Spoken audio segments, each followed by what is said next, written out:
Bismillahirrahmanirrahim. Assalamualaikum warahmatullahi wabarakatuh. Perkenalkan, kami dari kelompok 7. Saya Bahrul Ilmi Ismawan dan juga Habibur Rahman. Di sini pada kesempatan kali ini kami akan membahas dan mempresentasikan tentang bab 7 yang berjudul pengorganisasian muatan kurikulum. Jadi muatan kurikulum ini dibagi menjadi dua. Yang pertama, dimensi vertikal kurikulum. Yang dimaksud dengan dimensi vertikal kurikulum ini hubungannya komponennya ini berurutan dari waktu ke waktu. Misalnya pada pelajaran matematika kelas 1, pelajaran matematika kelas 2 dan kelas 3 ini berbeda, dan dari kelas 1 ke kelas 2 itu berurutan ya pelajarannya. Kemudian yang kedua, dimensi horizontal kurikulum. Kaitannya ini dengan komponen dari satu sisi ke sisi yang lain. Cakupannya pada dimensi horizontal kurikulum ini adalah seperti pelajaran PKN, sejarah, dan geografi, seperti itu. Kemudian standar regulasi yang efektif bagi muatan kurikulum. Cakupannya atau skop ini merupakan standar yang berhubungan dengan apa yang kita ketahui, apa yang akan dimuat di kurikulum, Jadi cakupan atau skop ini kita itu mengetahui apa yang akan dibahas dalam kurikulum tersebut. Kurikulum kan mengalami perluasan dan pendalaman pada wilayah yang dilingkupinya. Ada materi yang layak dipelajari setiap peserta didik, materi yang layak dipelajari sebagian peserta didik, dan materi yang tidak layak dipelajari oleh peserta didik. Kemudian integrasi. Integrasi ini berkaitan dengan sequence. Jadi sequence ini adalah berurutan sepanjang waktu. Sequence berkaitan dengan kontinuitas. Jadi sequence adalah setiap unsur yang layak dibangun di atas unsur yang belum pernah terjadi sebelumnya, melebihi tingkatan yang ditangani dari segi keluasan dan kedalamannya. Sequence bukan berarti sekedar pengulangan, tetapi semakin tinggi level perlakuannya. Jadi yang dimaksud integrasi di sini adalah materi kurikulum yang ada di dalamnya itu mengalami sequence atau urut. Dalam arti urut ini berkembang ya, dari segi keluasan kedalamannya. Kemudian keanekaragaman regulasi kurikulum. Di sini ada 3 regulasi kurikulum. Ada 3 regulasi dasar kurikulum. Yang pertama, kurikulum mata pelajaran. Yang kedua, kurikulum aktivitas, dan yang ketiga, kurikulum aksial. Yang pertama, kurikulum mata pelajaran. Kurikulum mata pelajaran ini diorganisir pada setiap konsep kunci pada setiap materi, dengan keyakinannya bahwa regulasi pada setiap materi memiliki kemampuan potensial agar menjadikan peserta didik memperoleh makna dan kesatuan dalam pengalamannya saat memahami materi dengan baik. Jadi kurikulum mata pelajaran ini ya seperti namanya, ini berfokus pada materi-materi pelajaran yang akan diberikan kepada peserta didik. Yang perlu diperhatikan dalam kurikulum mata pelajaran ini adalah bahwa nama kurikulum berasal dari jenis organisasi. Kurikulum materi pelajaran adalah kurikulum yang mengikuti regulasi materi pengajaran.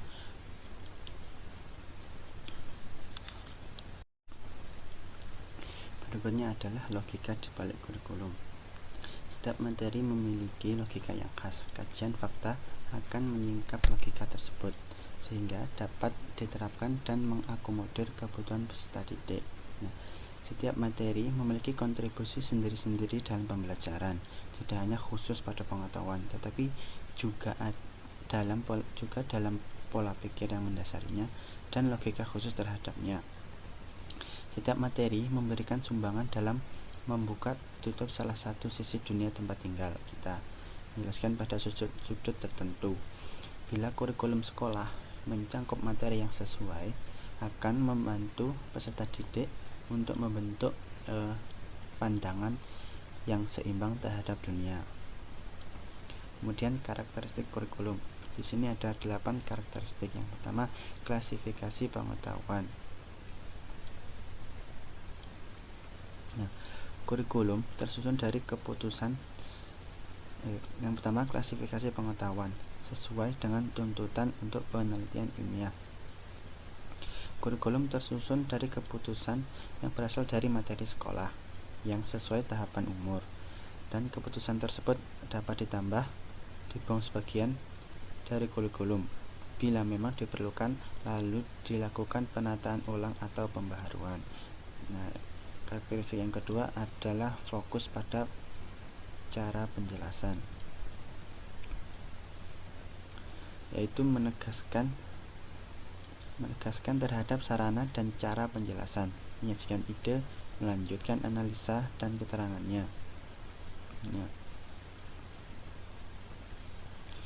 Ketika setiap materi memiliki logika yang khas, susunan tertentu, maka dalam menampilkan, menata dan menjelaskan hendaknya sesuai dengan susunan tersebut. Kemudian yang ketiga adalah program yang disiapkan terlebih dahulu. Nah, program ini mengandung kurikulum sekolah sebagaimana mengandung seluruh bagian materi.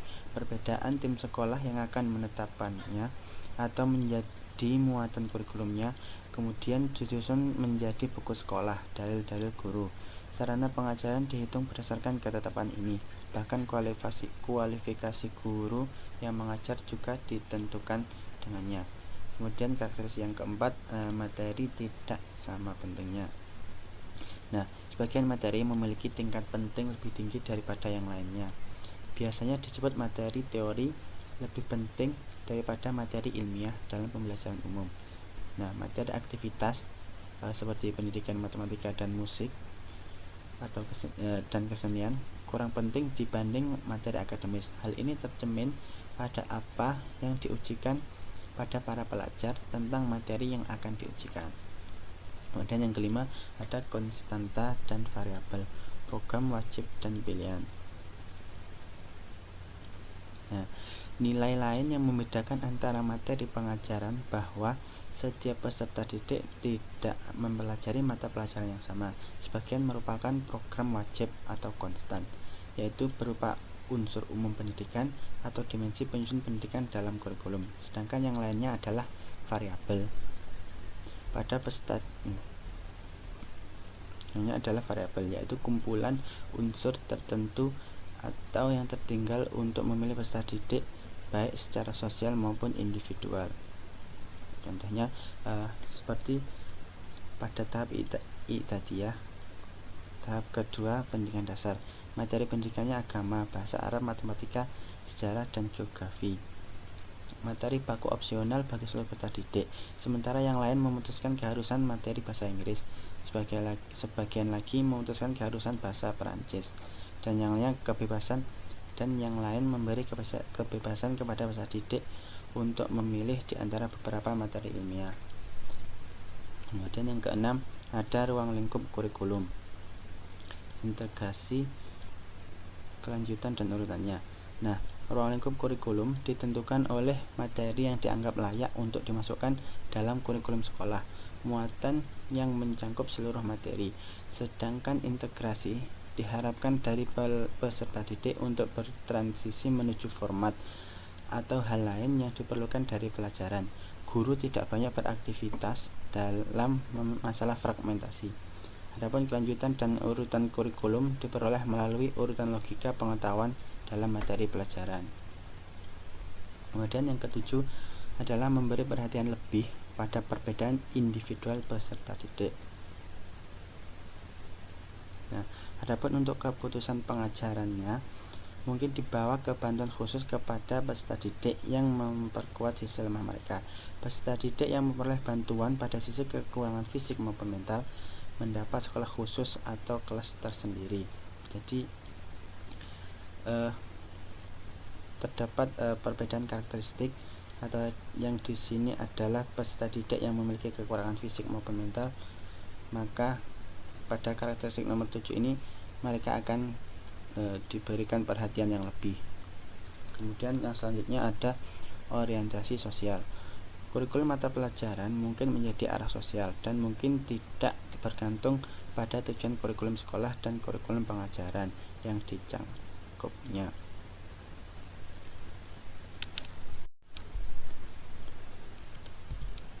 Berikutnya yaitu fasilitas kurikulum. Yang pertama, kurikulum ini merupakan aturan terbaik untuk mengajar peserta didik dasar warisan kebudayaan manusia, di mana pengetahuan tersusun dalam 2 wilayah atau materi pengajaran dan program yang cocok untuk belajar mengajar. Dengan materi yang membantu membangun hasil serupa pengetahuan dengan lebih efektif dan efisien, seperti mudahnya peserta didik untuk mengakses ulang kalau diperlukan untuk berinteraksi dengan problematika itu. Kemudian yang kedua, mempersiapkan program pengajaran sesuai kurikulum mata pelajaran. Mudah, bila materi pengajaran dipilih dan dihitung termasuk materi ini, yaitu keputusan untuk kelas pengajaran. Jadi maksudnya adalah mempersiapkan program pengajaran ini, keputusannya yaitu hanya mengklasifikasikan kelas pengajarannya saja. Jadi membedakan kelas pengajaran dari kelas 1 sampai kelas 2 dan kelas 3 seperti dan seterusnya. Kemudian yang keempat, mudah dalam administrasi, di mana ruang pengolahan setiap materi pelajaran menata jadwal atas dasar jam pelajaran yang terbatas. Kemudian yang kelima, buku sekolah. Banyak materi pengajaran dirancang untuk memenuhi aturan pada kurikulum, yaitu dirancang untuk disajikan dalam teori materi pengajaran. Kemudian yang ketujuh, aturan ini sesuai atau berlaku dan terus dilanjutkan oleh pendidikan tinggi dan universitas. Kemudian yang terakhir adalah pemerintah, masyarakat umum lebih terbiasa kepadanya. Jadi masyarakat umum ini lebih terbiasa kepada kurikulum materi pelajaran, karena pada kurikulum materi pelajaran ini bisa dibilang mudah dalam mengaplikasikannya. Kemudian kritik terhadap kurikulum materi pelajaran. Kurikulum ini berfokus pada teori yang tidak lagi mempertimbangkan ilmu-ilmu modern. Jadi beberapa kritik yang disampaikan kepada kurikulum materi pelajaran ini antara lain berupa gagasan dan realita dipelajari secara tersendiri dalam materi tanpa keharusan mengaitkan dengan materi yang lainnya. Jadi materi ini hanya fokus kepada materi pelajaran saja, tidak mencakup materi menghubungkan dengan materi lainnya. Nah, kemudian ada kritikan lagi yang mengungkapkan bahwa kurikulum ini tidak cocok bila diterapkan untuk peserta didik pada dunia yang mengalami perkembangan yang sangat cepat. Kemudian kecenderungan peningkatan besar dalam jumlah materi pengajaran menyebabkan terakumulasi pengetahuan sehingga memerlukan tambahan metode. Jadi metode-metode dari kurikulum materi pelajaran ini dikritik terlalu sedikit dan kurang dalam memberikan materi pelajaran. Kemudian terdapat juga kekurangan-kekurangan dalam materi kurikulum materi pelajaran, yaitu seperti sebagian diantaranya disebabkan oleh kepadatan materi, peningkatan perhatian terhadap perolehan informasi tanpa ada perhatian dengan metode untuk sampai kepadanya. Jadi maksudnya seperti tadi, tetap materi itu semakin padat dan kemudian metode yang ada di dalamnya untuk menyampaikan itu kurang. Jadi itu beberapa kritik yang disampaikan kepada kurikulum materi pelajaran.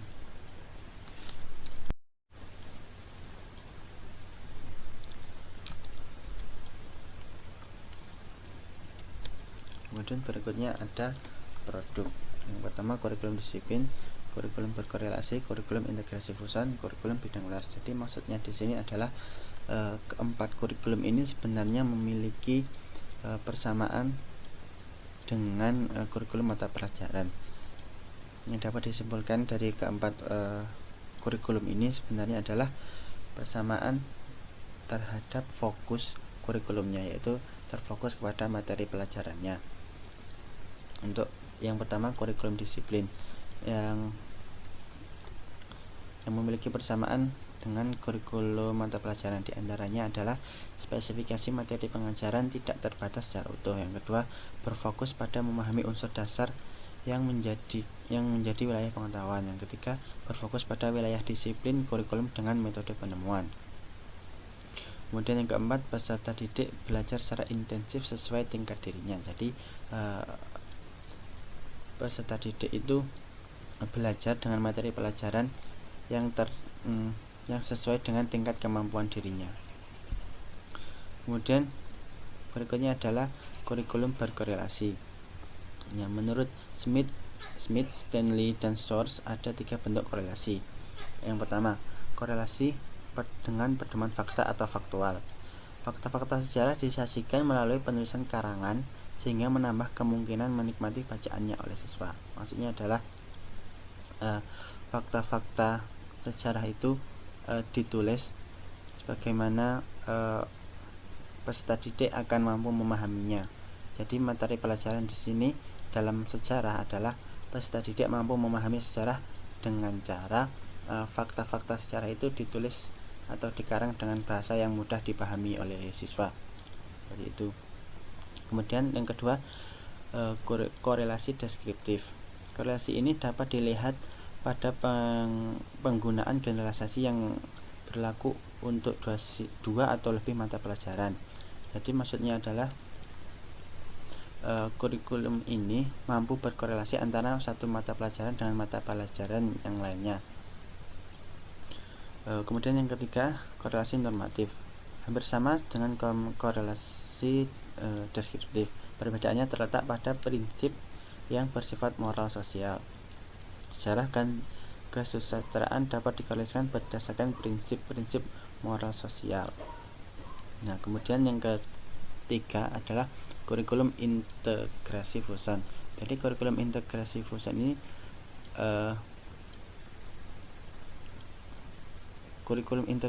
ini bisa dinyatakan lebih baik daripada kurikulum berkorelasi. Karena kurikulum integrasi fusion ini sebenarnya juga menggabungkan 2 mata pelajaran atau lebih dari satu bidang yang sama, seperti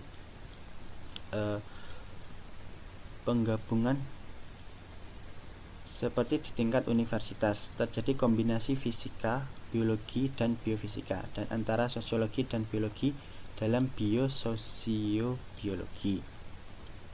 Kemudian yang terakhir adalah kurikulum bidang luas. Nah, pendekatan ini lebih canggih daripada metode korelasi.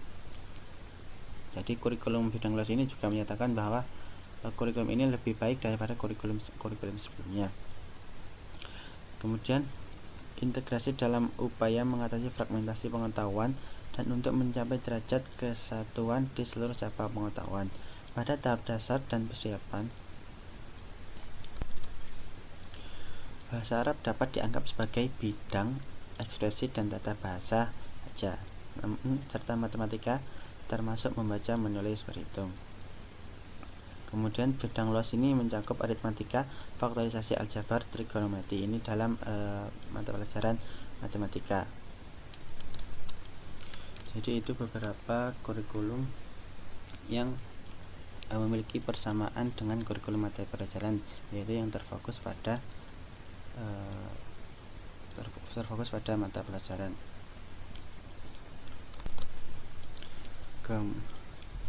Kemudian ada kurikulum kegiatan. Ya, masuk kepada kurikulum kegiatan ini berbeda dengan kurikulum materi pelajaran, ya. Jadi ini merupakan regulasi kurikulum yang kedua, yaitu kurikulum kegiatan. Yaitu pendekatan ini berkaitan dengan karya kurikulum yang berpusat pada anak atau pembelajaran. Pengalaman mereka, anak peserta didik, aktivitas yang diterima, dan topik masalah yang mereka selesaikan. Mereka fokus pada hal itu, bukan hanya sebagai kelompok, tetapi sebagai individu. Pendekatan ini bertujuan untuk mencapai semangat anak melalui pengalaman aktif yang tampak oleh mata. Jadi seperti namanya kurikulum kegiatan. Jadi kurikulum ini terfokus dan menekankan kepada kegiatan aktivitas yang dilakukan oleh anak sebagai pembelajaran peserta didik. Kemudian selanjutnya, kurikulum kegiatan ini terdapat juga kritikan. Kritik terhadap pendekatan aktivitas yang pertama itu tidak memberikan banyak tetapi persiapan untuk hidup. Nah, jadi maksudnya adalah kebebasan itu dibiarkan jika kebebasan itu dibiarkan saja berkontemplasi untuk memilih apa yang mereka pelajari dan apa yang tidak mereka pelajari, apa yang mereka pelajari dan apa yang tidak mereka ketahui. Mereka mungkin meninggalkan banyak pengetahuan dan konsep penting untuk disentuh dengan kehidupan kontemporer. Jadi dalam melakukan pembelajarannya peserta didik itu persiapannya itu kurang dalam ketika langsung terjun melakukan sebuah kegiatan atau sebuah aktivitas, itu mereka itu kurang persiapan. Jadi kritiknya seperti itu. Kemudian yang kedua, kurikulum mengabaikan tujuan sosial yang penting dalam pendidikan. Yang ketiga, kurangnya pengorganisasian jumlah yang paling akurat. Nah, kemudian yang terakhir, kurangnya kontinuitas. Jadi maksudnya menurut kritik ini, kurikulum kegiatan ini tidak memiliki keberlanjutan atau kontinuitas, yang mengeklaim bahwa siswa dapat mengulangi kegiatan tertentu dari tahun ke tahun. Jadi proses kegiatan atau aktivitasnya itu menurut kritik ini adalah sama saja, tidak memiliki kontinuitas. Seperti itu.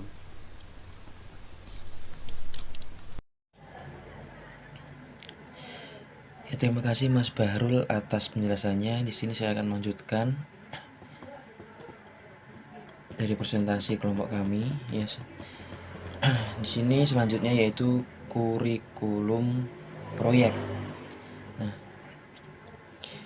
jadi metode proyek itu sendiri ialah metode revolusioner dalam pendidikan, khususnya dalam wilayah pendidikan ilmiah dan pendidikan pertanian. Di sini ada salah satu ilmuwan yaitu John Dewey yang mengartikan proyek pendidikan menurut John Dewey itu bukan sekedar aktivitas maupun gerakan, aktivitas secara sembarangan yang tidak berdasar akal sehat. Namun, sebagaimana yang dikehendakkan oleh John Dewey itu sendiri, aktivitas cerdas yang memungkinkan anak-anak itu dapat memecahkan suatu masalahnya.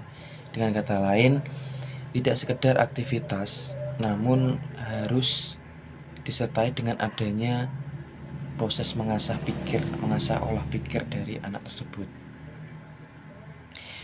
Kemudian John Dewey di sini juga mengemukakan sesi paripurna dalam berpikir terdiri dari 5 fase yang selalu beruntun. Yang pertama yaitu mendefinisikan masalah. Kemudian yang kedua, memperhatikan keadaan sekitar masalah atau mendefinisikan komponen yang berpengaruh di dalamnya. Ketiga, merumuskan hipotesis yang mungkin dapat menjadi suatu pemecah masalah. Keempat, merenungkan nilai setiap pemberlakuan. Dan yang terakhir, pengujian hipotesis dengan model yang sesuai untuk menjelaskan nilai yang diharapkan, yaitu pemecahan suatu masalah. Selanjutnya, ilmuwan yang selanjutnya ada ilmuwan yaitu Kilpatrick ya.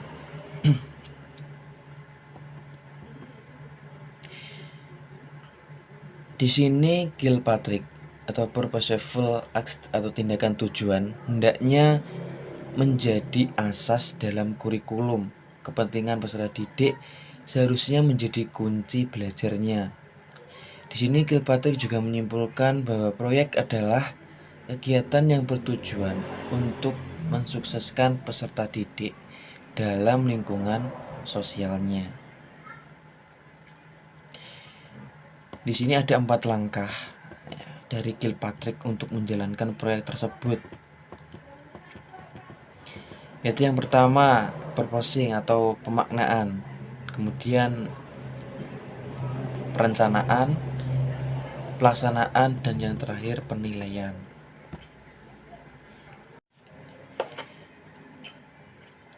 Dari proyek-proyek yang telah dikemukakan sebelumnya itu tidak serta-merta tanpa adanya halangan atau kritikan ya. Di sini ada kritikan terhadap metode proyek.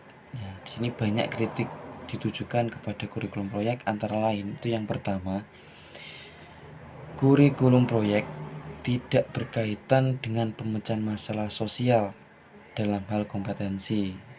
Karena mengapa? Karena proyek kolektif itu membutuhkan lingkungan sosial dan tujuan yang tergabung antara individu. Nah, sesungguhnya ini tidak cukup menjadikan metode proyek sebagai prospek sosial, akan tetapi metode proyek lebih dekat dengan kondisinya sebagai metode yang berpusat pada peserta didik. Itu untuk kritikan yang pertama. Kritikan yang kedua, metode Kilpatrick dalam proyek merupakan upaya memasangkan teori dalam ilmu jiwa belajar dan teori John Dewey dalam pendidikan. Ya, di sini mengapa dikritik? Karena teori penggabungan itu dianggap memperpendek konsep pembelajaran hanya untuk mengatur respon terhadap rangsangan yang beragam. Sedangkan John Dewey itu berpendapat bahwa tujuan pertama pendidikan itu penggunaan kebebasan untuk memperoleh kecerdasan. Di sini akhirnya terjadi kontradiksi di antara keduanya. Akhirnya itu menimbulkan kritikan. Yang ketiga yaitu John Dewey bermaksud menghubungkan pada kurikulum baru dimulai dari pengalaman anak, namun dia berakhir pada disiplin materi. Sedangkan dari Kilpatrick itu sendiri berpendapat bahwa kebutuhan masa depan itu merupakan ketidakpastian, tidak pasti, keberatan dengan pembatasan materi ilmiah.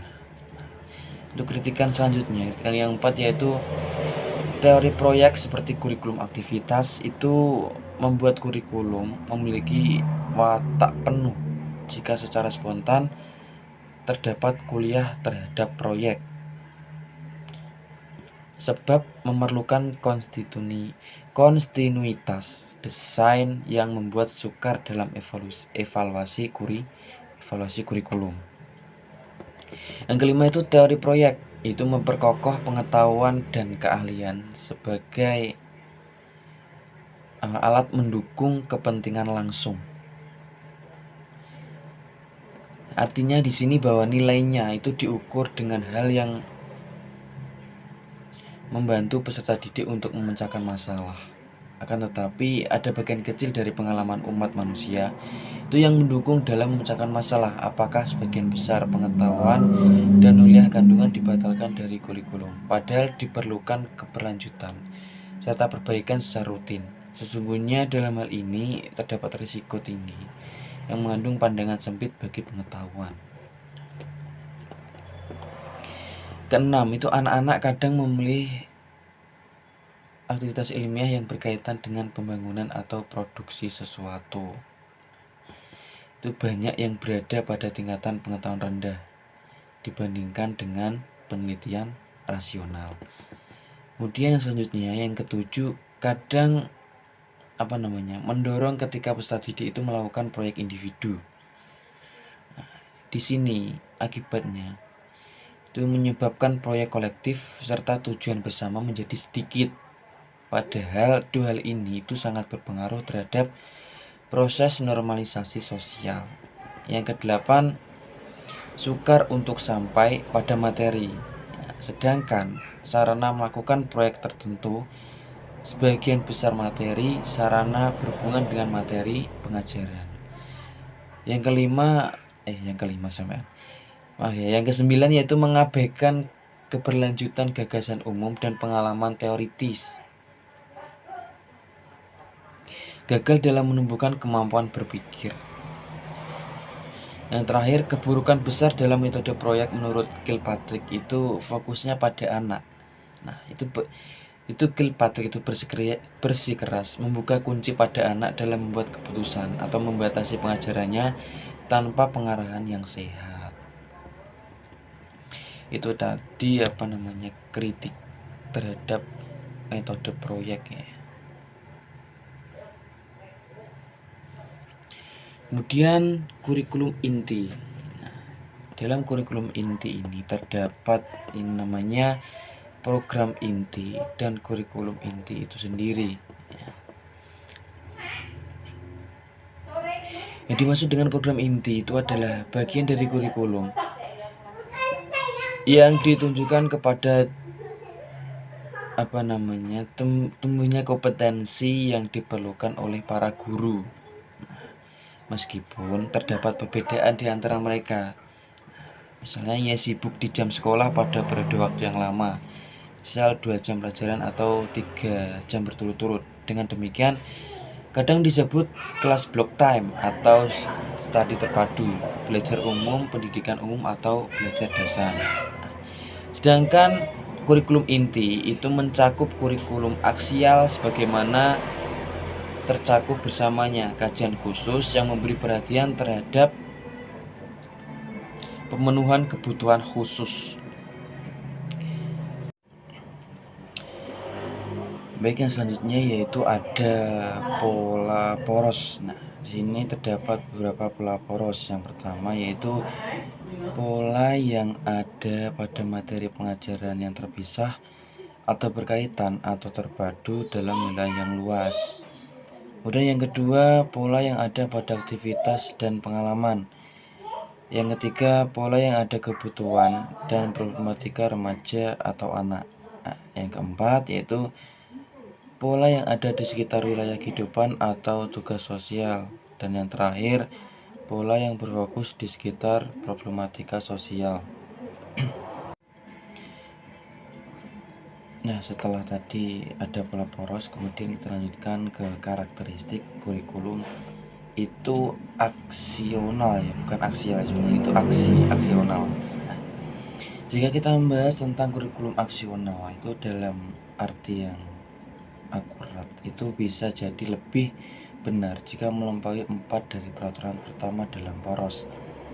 Karena dalam membahas tentangnya terdapat pengulangan ketika dikatakan mengenai kurikulum atau pelajaran dan perubahannya dan kurikulum aktivitas. Dengan demikian, pembahasan masalah fokus akan berpusat pada 3 titik akhir yang berpusat di sekitar kebutuhan remaja atau anak, area kehidupan dan aktivitas masyarakat, problematika sosial. Hal ini terpadu dalam karakteristik kurikulum aksional itu ada 10.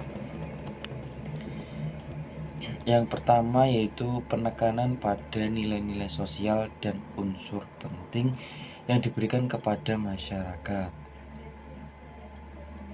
Nah, di sini seluk-beluk budaya yang mencakup nilai dan norma yang mengatur aktivitas manusia di masyarakat atau layak dijadikan pedoman dalam menetapkan hal baik atau buruk. Nah, disukai atau dibenci, juga membahas persoalan yang dialami masyarakat atau peserta didik dalam masyarakat. Yang kedua yaitu penentuan struktur kurikulum dan susunannya dengan problematika sosial modern atau di wilayah kehidupan atau tugas sosial atau kesulitan yang dialami peserta didik. Nah, yang ketiga, kurikulum aksional di program untuk seluruh peserta didik. Nah, di sini memberi mereka unsur-unsur yang terpadu untuk belajar, dianggap sebagai landasan bagi setiap individu dalam masyarakat meskipun satu sama lain terdapat perbedaan dalam kemampuan. Ini fokus sosial atau aspirasi karir. Yang keempat yaitu penekanan pada program kooperatif antara guru dan peserta didik dalam program penelitian masalah atau berbagai tanggung jawab. Yang kelima, berfokus pada metode pembacaan masalah. Yang keenam, peserta didik dan guru kembali pada waktu belajar dalam poros, sebab sumber yang beragam dan materi pengajaran yang bervariasi. Yang ketujuh, tidak tunduk terhadap pemecahan antara materi pengajaran. Akan tetapi, ada yang kembali ke materi ilmiah. Mereka diminta untuk belajar wilayah atau persoalan apapun asal mereka Dengan demikian integrasi menjadi utuh dalam pengetahuan. Yang ke-8, menentukan waktu lama yang relatif. Dari hari sekolah untuk kurikulum nasional dan kajian yang mengakomodir kebutuhan khusus para guru dan memenuhi minat mereka 2 atau 3 jam pelajaran. Yang ke-9, bimbingan konseling. Nah, ini merupakan bagian tak terpisahkan dari kegiatan pengajaran yang dilaksanakan oleh guru kurikulum nasional, di mana dia menghabiskan waktu yang panjang setiap hari dengan peserta didik. Yang terakhir itu kurikulum khusus. Kurikulum khusus ini merupakan bagian akhir dari kurikulum nasional yang menyajikan materi dan pengajaran yang meliputi kebutuhan khusus para guru, mencakup kebutuhan minat dan perbedaan individu di antara mereka. Nah, untuk selanjutnya yaitu di sini ada modul ya. Modul sendiri itu aturan untuk aktivitas ya. Pengalaman dan pola belajar yang beragam di sekitar tujuan atau persoalan tertentu. Nah, ditentukan bersama antara kumpulan peserta didik dan guru. Program ini mencakup pelaksanaan dan evaluasi nilai. Nah, di dalam modul itu yang pertama ada klasifikasi satuan studi atau study. Yang pertama ada unit sumber daya. Nah, ini direncanakan unit sumber daya ini direncanakan untuk digunakan oleh kelompok siswa manapun dari usia dan tingkat kelas yang menjadi tujuan unit tersebut. Unit sini menyediakan referensi guru dengan banyak ide tentang aspek-aspek penting dari unit, pembelajaran yang tepat dan kegiatan belajar, alat bantu pengajar yang tepat, dan metode penilaian.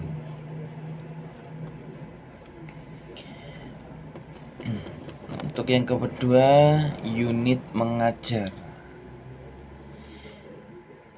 Di dalam unit mengajar ini, dalam suatu unit yang direncanakan dalam pikiran perencanaannya, biasanya guru ya di sini yang melakukan perencanaan itu untuk digunakan dengan sekelompok siswa tertentu. Dan oleh karena itu, karunia isi kegiatan dan alat bantu belajarnya itu diperhitungkan untuk memenuhi kebutuhan dan minat siswa kelompok ini, dan untuk itu kami memperhitungkan kelangkaan dan latar belakang mereka. Kemudian yang ketiga itu unit deskriptif. Unit deskriptif ini adalah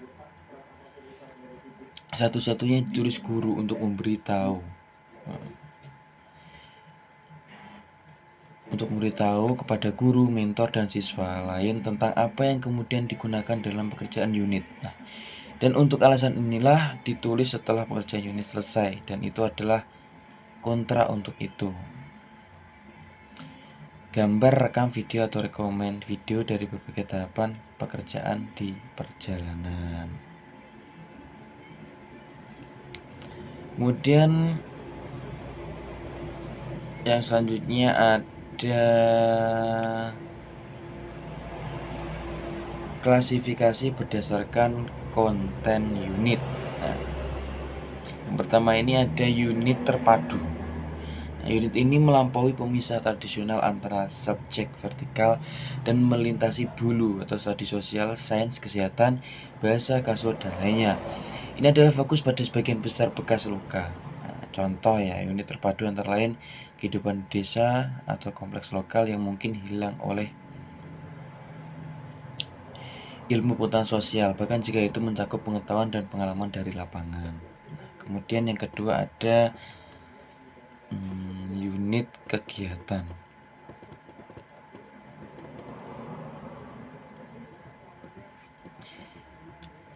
Unit kegiatan. Nah, di unit kegiatan mana?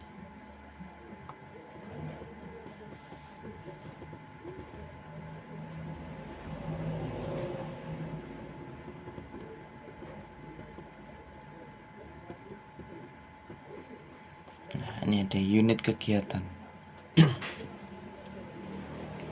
Unit kegiatan ini mungkin berkisar pada kehidupan di padang pasir atau kehidupan orang Eskimo atau perjalanan di pengadilan atau kehidupan orang Mesir kuno. Nah, atau permukaan desa. Siswa di unit kegiatan itu belajar tentang mata pelajaran unit melalui membaca, pemetaan, mengunjungi museum, modeling, dan juga menonton film. Nah, kemudian untuk yang ketiga yang terakhir itu unit materi pelajaran. Nah, pelajaran ini itu berfokus pada memperoleh pengetahuan lebih dari yang lain. Dan aktivitas verbal menang atau kalah ya, atau beternak ayam, atau menempatkan skop pertanian atau layanan yang berharga untuk melakukan wawancara dan perjalanan. Seringkali berpusat di sekitar buku, meskipun unit jenis ini berbeda dalam hal luas bacaan dan penggunaan huruf. Peristiwa kontemporer unit ini, perjalanan ini berkisar pada peristiwa yang terjadi di sekolah, distrik, atau yang terjadi di lingkungan. Kemudian yang selanjutnya ada elemen-elemen kesatuan atau unit referensi. Di sini ada beberapa gaya dan model untuk penyusunan unit referensi. Dan kemudian isi unit dapat bervariasi atau unsur-unsur yang dapat dimasukkan dalam satuan referensi. Yang pertama yaitu gambaran, ikhtisar atau overview. Overview sendiri itu sudah ada pada zaman dahulu ya. Nah, di dalamnya itu fokus pada penerapan pembelajaran yang mungkin didapatkan di dalamnya. Kemudian yang kedua ada tujuan unit atau objektif. Tujuan ini tidak boleh berhubungan dengan pendidikan umum dalam tahap pendidikan atau domain kognitif, tetapi mereka adalah target khusus dengan unit. Kemudian yang ketiga ada konten. Nah, konten tersebut disajikan dalam serangkaian masalah citra progresif yang berkontribusi pada pembangunan unit.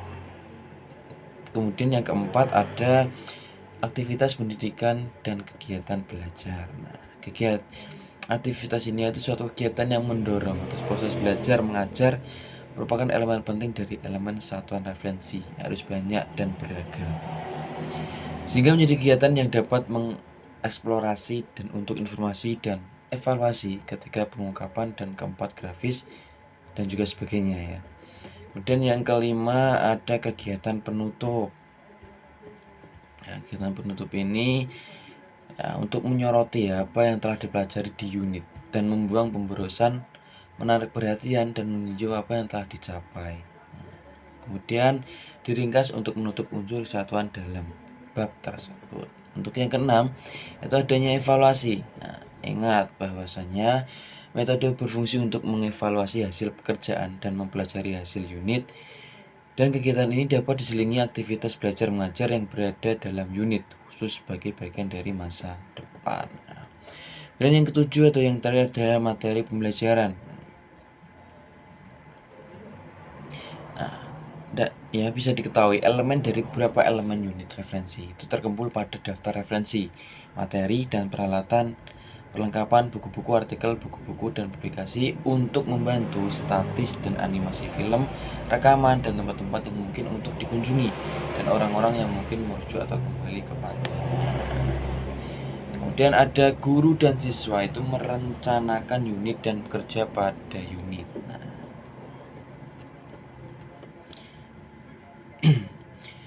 Kemudian ada beberapa yang dapat dilakukan oleh guru untuk mempersiapkan pekerjaan melalui unit. Untuk yang pertama ya, guru itu mempersiapkan.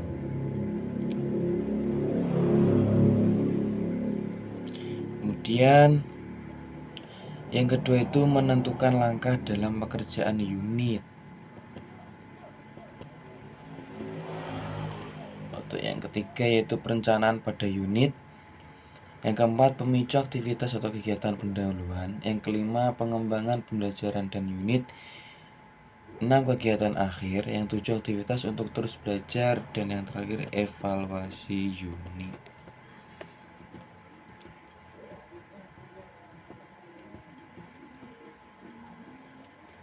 Nah, mungkin itu yang dapat saya sampaikan dan yang dapat Mas Baru sampaikan untuk kelompok 7 ya, karena di sini kelompok 7 itu waduh sangat banyak sekali ya.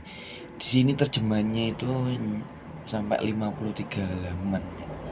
Ya, mungkin kalau ada yang bisa untuk lebih menjelaskan lagi, ataupun kalau mungkin pertanyaan kami mungkin ya kalau menjawab mungkin semampu kami, ya, semampu kami berdua yang untuk menjawab suatu pertanyaan dari teman-teman. Nah, nanti bisa disempurnakan oleh Pak Basuki ya. Terima kasih. Kurang lebihnya saya dan Mas Barul mohon maaf. Wallahul muwaffiq ila aqwamit thoriq. Wassalamualaikum warahmatullahi wabarakatuh.